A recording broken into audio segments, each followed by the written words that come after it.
Siku kadhaa baada ya kutangaza rasmi kuwa yupo kwenye mahusiano mapya na Stefan Diggs, Cardi B mwenye umri wa miaka 32 aliweka wazi hali yake ya sasa tofauti na alivyokuwa akiwa na rapper Migos Offset mwenye umri wa miaka 33.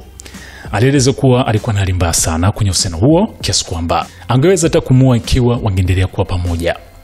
Mwanamuziki huyo alijiunga na X Jumanne ya June 3 wiki kujibu maoni yaliyotolewa kuhusu uhusiano wake mpya na mchezaji wa NFL, huku akiwashukuru wale waliomsaidia na kuwakosoa wale waliomkosoa.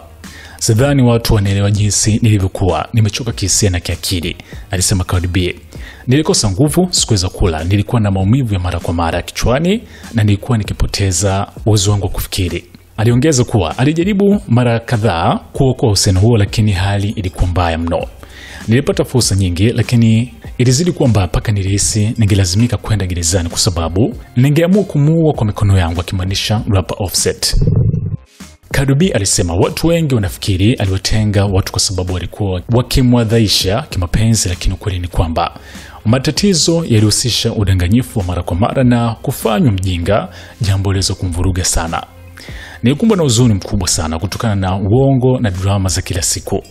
Kila asubuhi niliamka nikiwa na wasiwasi na hofu," alisema, kwa kuongeza kuwa hata mameneja wake walihisi wasiwasi na kumshauri kwamba amtafute mtaalamu wa afya ya akili.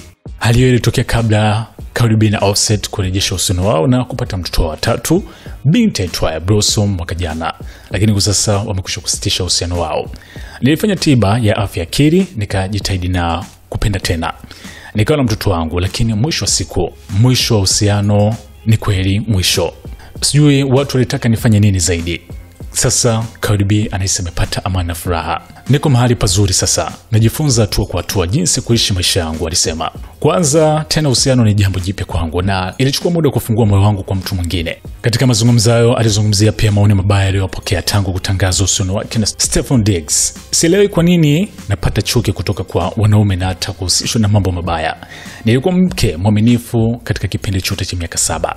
Cardi B alifunga ndoa na Offset mwaka 2017, kisha waliwasilisha talaka mwaka 2020, lakini wakaendeleza uhusiano wao. Baada ya hapo walikuwa kwenye mizunguko ya kuachana na kurudiana tena hadi ambapo Cardi B alipowasilisha ombi la talaka kwa mara ya pili mwaka 2024. Hii hapa ni SNS Management.